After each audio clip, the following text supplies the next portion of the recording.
La tradición oral mantiene vivas las historias, da grandeza a la palabra que se expresa entonces con una sabiduría antiquísima.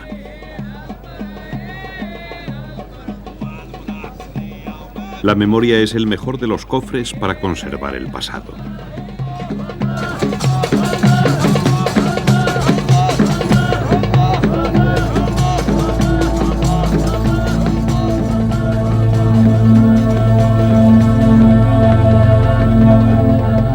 Un buen orador se propone siempre encandilar al auditorio, hacerle soñar.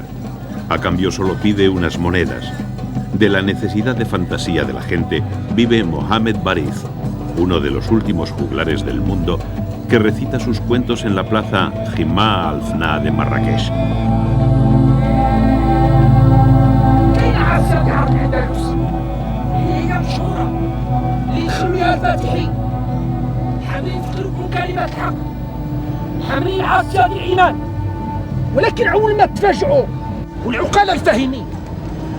إنه كما سبقنا رغم 8 القرون اللي عاشت فيها العرب وقعدت فيها في بلاد الأندلس.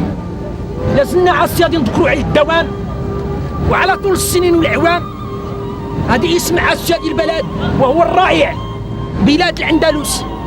الأندلس الأندلس.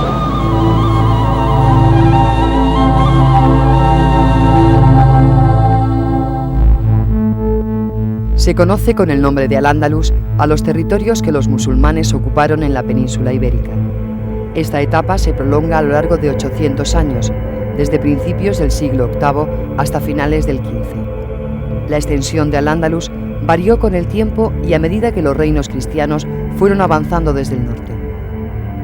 Con el nombre de Al-Ándalus no solo se conoce a un territorio y a una sociedad, también se denomina así a una cultura dotada de una personalidad propia que influyó tanto en Oriente como en Occidente.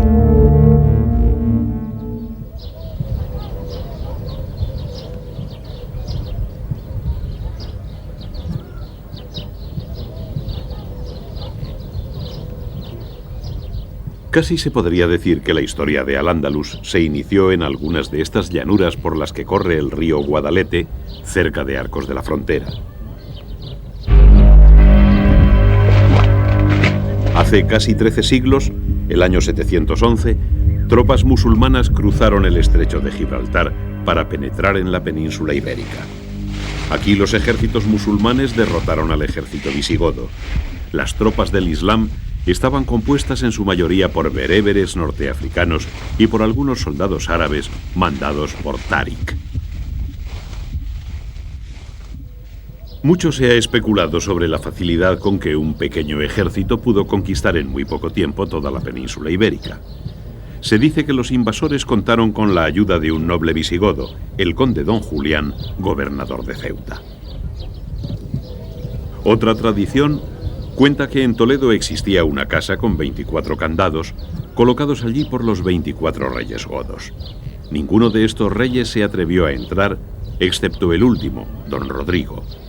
Lo que encontró este en su interior fueron representaciones de jinetes armados con turbantes y una inscripción que rezaba: si alguien viola esta casa, estas gentes entrarán en el país.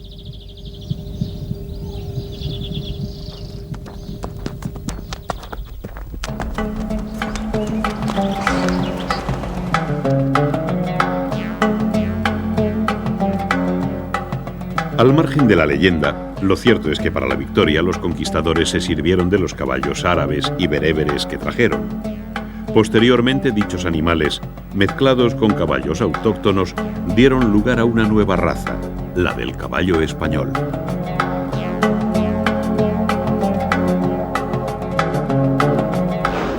Quien conoce bien al caballo español es don Manuel Tenorio.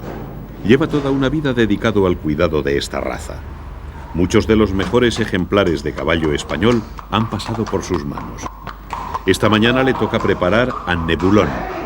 Debe limpiar su cuadra, cepillar al animal, revisar sus cascos.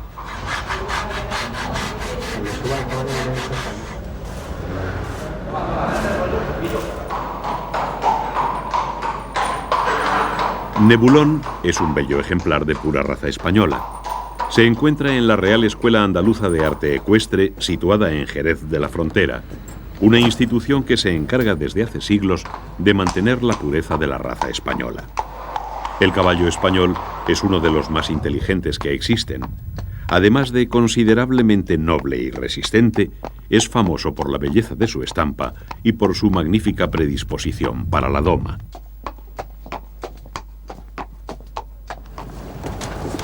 La Real Escuela Andaluza de Arte Ecuestre enseña a sus jinetes doma vaquera y clásica con las técnicas de equitación más puras. La posada es un ejercicio de doma que consiste en el sostenimiento del cuerpo sobre los cuartos traseros. Nebulón está especializado en dicho ejercicio por su especial morfología, buenos riñones, fuerza y elasticidad de movimientos. Todo ello hacen de Nebulón un caballo ideal para este ejercicio. Estos caballos son los descendientes de aquellos que ayudaron a la expansión del Islam por la península ibérica.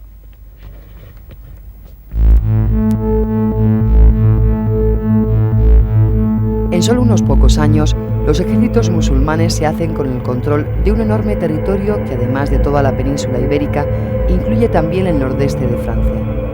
Las tropas musulmanas toman las nuevas tierras en nombre de Alá, pero también de los omeyas, sus soberanos.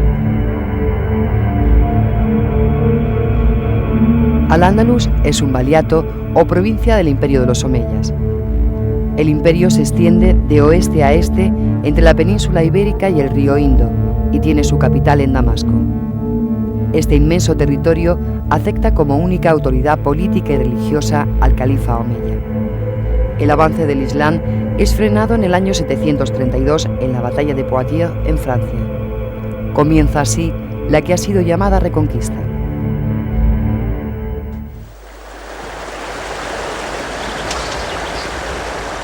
En España siempre se ha asociado la Reconquista a un legendario caudillo, Don Pelayo, que derrotó a los musulmanes en el paso de Roncesvalles, en Asturias. Tanto Poitiers como Roncesvalles son cantados por las fuentes cristianas como grandes victorias. Los historiadores árabes, sin embargo, no dejan de considerarlas simples escaramuzas. De haberlo querido, los musulmanes se hubieran mantenido en Francia. Tradicionalmente se ha dicho que no les agradaba el clima, pero más bien pudieron pesar razones estratégicas como la excesiva lejanía y aislamiento de estos territorios fronterizos de su capital situada en Córdoba. En Córdoba nos dirigimos ahora a una sinagoga judía. Los conquistadores árabes no prohibieron ni el cristianismo ni el judaísmo. Desde el principio se las consideró religiones hermanas del Islam. Muchos hispanogodos se convirtieron al Islam durante los primeros años.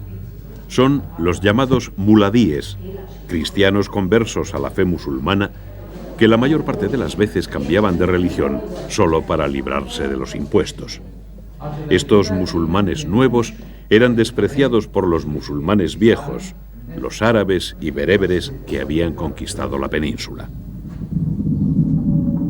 En estos momentos, Al-Ándalus seguía siendo un territorio dependiente del califato de Damasco. Pero esa situación iba a cambiar pronto.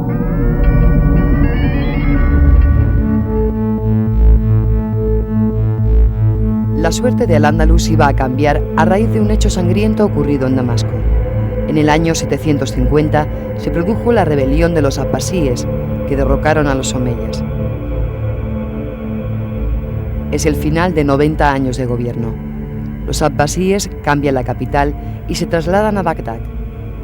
Antes de hacerse con el poder, los abbasíes masacran a toda la familia omeya.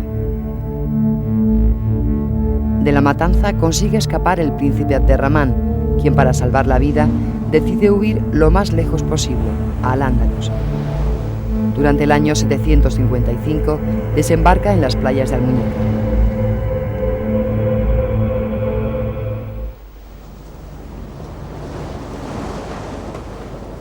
El recién llegado se hizo proclamar emir con el nombre de Abderrahmán I, independizando a Al-Ándalus del poder de Bagdad.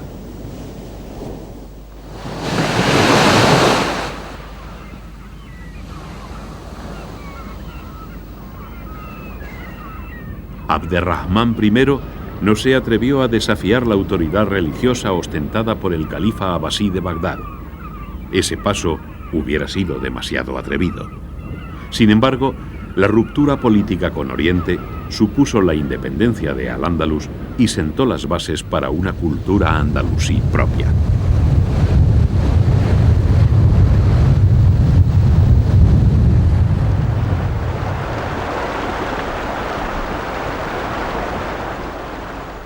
Las primeras piedras de esa nueva cultura se pusieron sobre los restos de la civilización romana. En los primeros años de dominación musulmana apenas se construyó nada nuevo. A los musulmanes les bastó con restaurar grandes construcciones de época anterior, como el puente romano de Córdoba.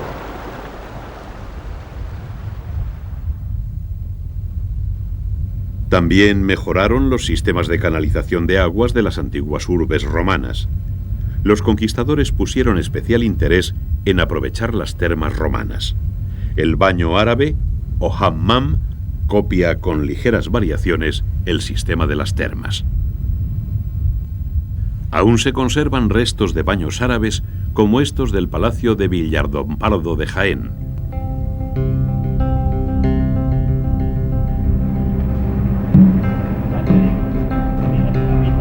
Actualmente cualquiera puede disfrutar de un baño a la manera en que lo hacían los andalusíes.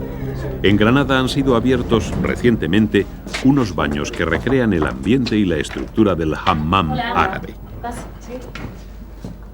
El baño comprendía varias estancias. La primera era la sala fría, donde se dejaban las ropas y el calzado de calle para tomar toallas y un calzado especial. Tras la sala fría se entraba a una sala templada que solía tener una pequeña alberca o un pilar con agua. En esta sala los clientes descansaban, conversaban y hasta se divertían jugueteando con el agua.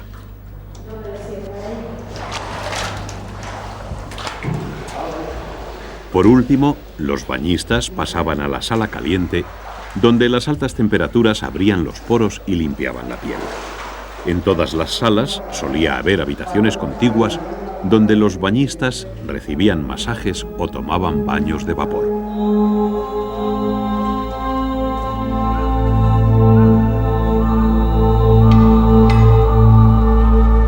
Además de la función meramente higiénica que tienen los baños, su uso también está relacionado con la religión musulmana. No hay que olvidar que la oración debe ir precedida de una limpieza purificadora. El Corán prescribe claramente esta obligación mediante las siguientes palabras.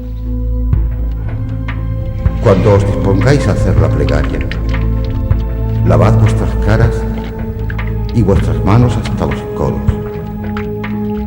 Pasad la mano por la cabeza y por los pies hasta los tobillos.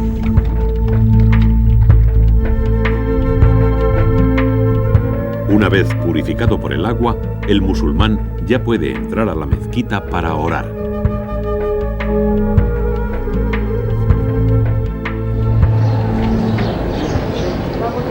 Estos turistas se dirigen a visitar uno de los monumentos más emblemáticos de España, la Mezquita de Córdoba.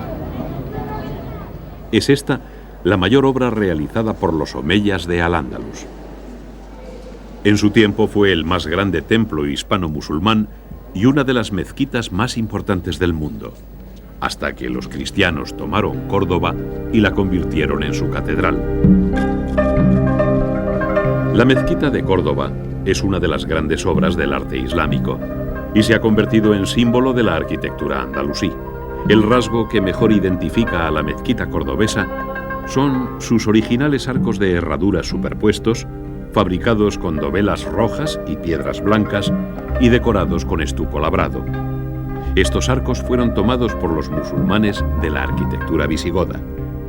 Muchas de las columnas fueron aprovechadas de antiguas construcciones romanas.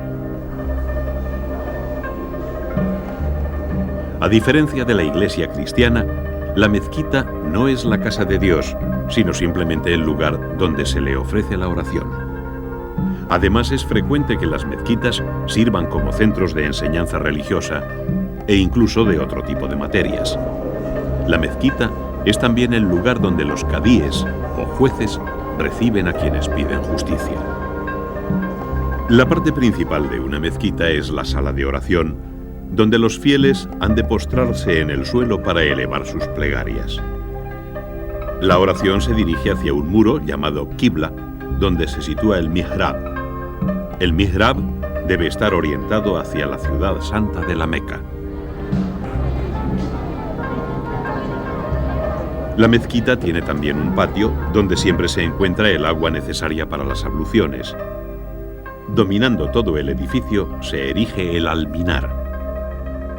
Desde lo alto de este, el almuédano llama a la oración, que también debe orientarse hacia la ciudad santa del Islam.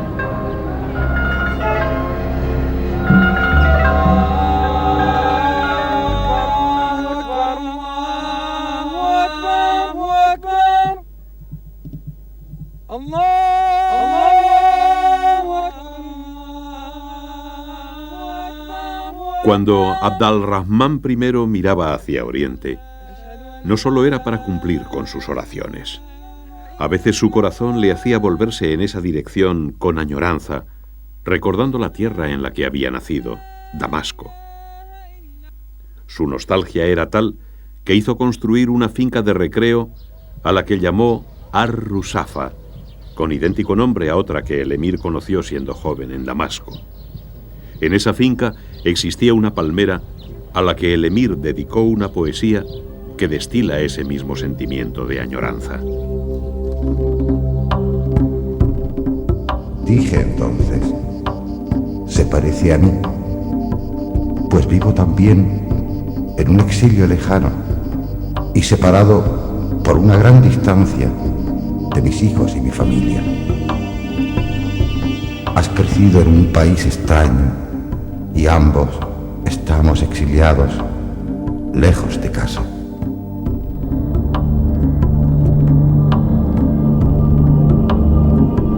Muchas poesías compuestas en Al-Ándalus recrearon de forma fantástica e idílica el paisaje sirio, como si se tratara de un rincón paradisíaco. De ese modo, los emires justificaban la independencia de Al-Ándalus frente al poder de los abasíes de Bagdad.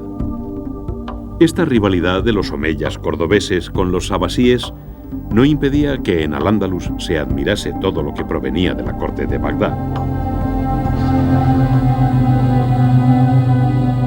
Parece lógico que los andalusíes idealizaran de ese modo la corte de Bagdad. Durante la segunda mitad del siglo VIII, el califato de Bagdad alcanzó su máximo esplendor. El califa se rodeaba de un complicado ceremonial y vivía en una corte fastuosa. Los califas se preocupaban de la cultura y se dejaban aconsejar por sabios que traducían para ellos al árabe las obras de la Grecia clásica, de Persia, de la India, hasta de China. La magnificencia de la corte de Bagdad sigue siendo para nosotros un mito de la memoria colectiva universal. Sin duda en ello influye la popularidad de una de las obras más universales de la literatura, Las Mil y Una Noches. Muchos de sus cuentos se desarrollan en Bagdad y tienen como protagonista al famoso califa Harún ar-Rashid.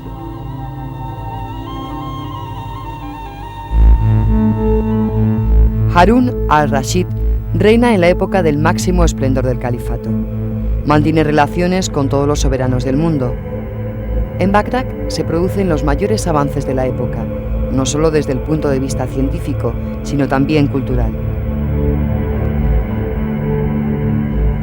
En esa corte vive un personaje decisivo en la historia de Al-Ándalus, el músico Siryab.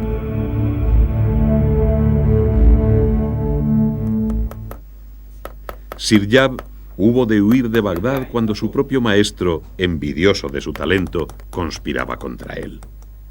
Al final de su viaje llegó a Córdoba, donde fue muy bien recibido en la corte. Traía consigo las maravillas de Oriente. Enseguida se propuso cambiar las costumbres de la corte cordobesa para que ésta adquiriese el lujo y refinamiento que existían en Bagdad. Siryab introdujo cambios en la música y el canto, en las técnicas de interpretación, pero también en la construcción de instrumentos como el laúd.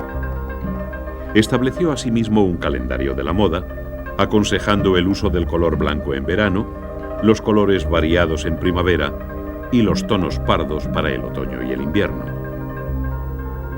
A esas novedades en el protocolo se añadieron otras relacionadas con el cuidado personal, como la costumbre de llevar el pelo corto y redondeado, dejando a la vista las cejas, la nuca y las orejas. Igualmente influyó decisivamente en la gastronomía, con nuevas y sofisticadas recetas, o fomentó entre los cortesanos el uso de recipientes de cristal para beber, algo inusual hasta entonces en Córdoba. En la mesa estableció la costumbre de poner manteles de seda. Sir Yap insistió en que se utilizara la seda en la confección de prendas.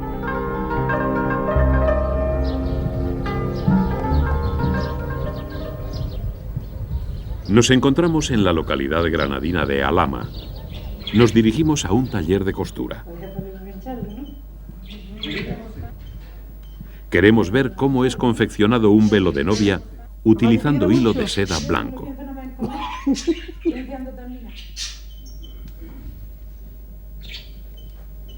Del siglo IX datan las primeras referencias al cultivo del gusano de seda en Al-Ándalus. Almería, Granada y Córdoba se convertirán en los principales centros de producción sedera. En la capital andalusí fue creado un taller de confección de seda, o tiraz, cuyos brocados se hicieron famosos por la maestría con que eran confeccionados. Queda precioso, ¿verdad? Muy bien. Aquí vemos algunos vestidos de origen andalusí. Pertenecieron a reyes y nobles cristianos, pero no fueron hechos ni en Castilla ni en Aragón. Los confeccionaron artesanos musulmanes. Con técnicas muy parecidas, se elaboraban desde hacía siglos las ricas vestimentas de los nobles andalusíes. Todos están confeccionados utilizando como materia prima la seda.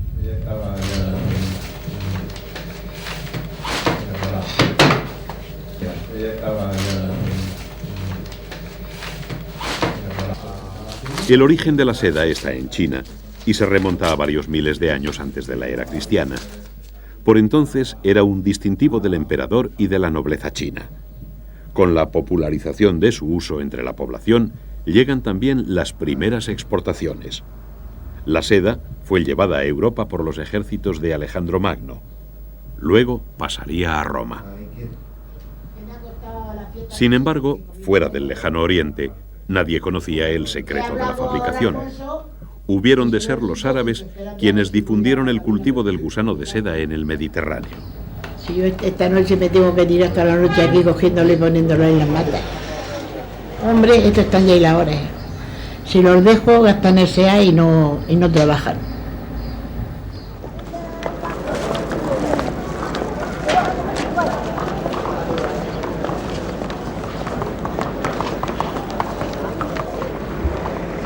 Un proceso fundamental en la fabricación de seda es su coloreado. Estos tintoreros de Marruecos trabajan todavía con la técnica más tradicional. Como antaño, se utilizan tintes de origen natural, extraídos de diferentes productos animales, vegetales o minerales, según el color que se quiera obtener. El tintado se realiza en cubas, donde el tinte es disuelto en agua caliente, generalmente junto a otra sustancia denominada mordiente, cuya misión es ayudar a fijar el color. En época andalusí era frecuente encontrar tintoreros en las calles, pues esta era una actividad de lo más habitual en las ciudades andalusíes. Durante el siglo IX, el califato abbasí ha perdido gran parte de sus territorios. Bagdad apenas puede controlar Oriente Medio. En el Magreb han surgido distintas dinastías, como la de los idrisíes, que gobiernan el norte de Marruecos. Para establecer su capital, fundan una nueva ciudad, Fez.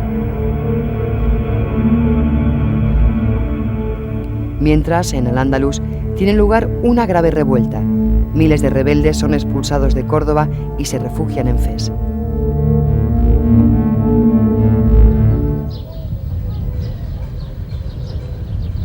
Los proscritos llegaron cuando Fez era todavía una ciudad por hacer. Por ello tuvieron que levantar su propio barrio. Estas son las calles del que desde entonces es llamado Barrio de los Andaluces. Aquí viven descendientes de aquellos emigrados.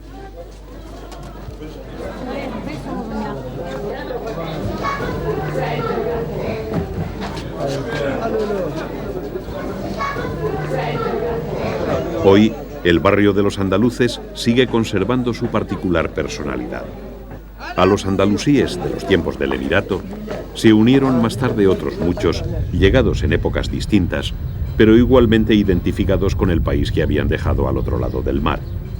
Estos andalusíes no eran solamente de religión musulmana, sino también judíos sefardíes, descendientes de aquellos que habitaron Sefarad, nombre con que los hebreos conocen a la península ibérica.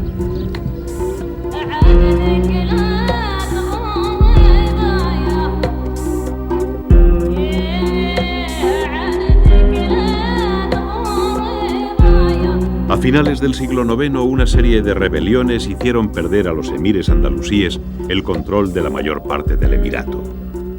Pero al subir al poder, Abderrahmán III consigue no solo solventar los problemas, sino llevar a Al-Ándalus a su época de mayor esplendor. Abderrahmán III se proclama entonces califa en el año 929. A partir de entonces, Al-Ándalus, que gozaba ya de independencia política desde hacía siglos, consigue emanciparse de la autoridad religiosa del califa de Bagdad.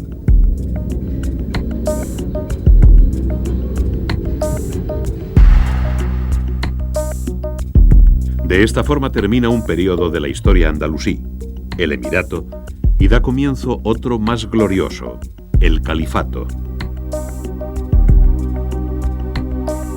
En este tiempo se va abriendo paso en Al-Ándalus un fuerte sentimiento de identidad basado en la creencia de que existe ya una cultura andalusí original. En este momento ya no se puede hablar de conquistadores árabes y bereberes en un país extranjero. Los andalusíes son conscientes de constituir una unidad cultural.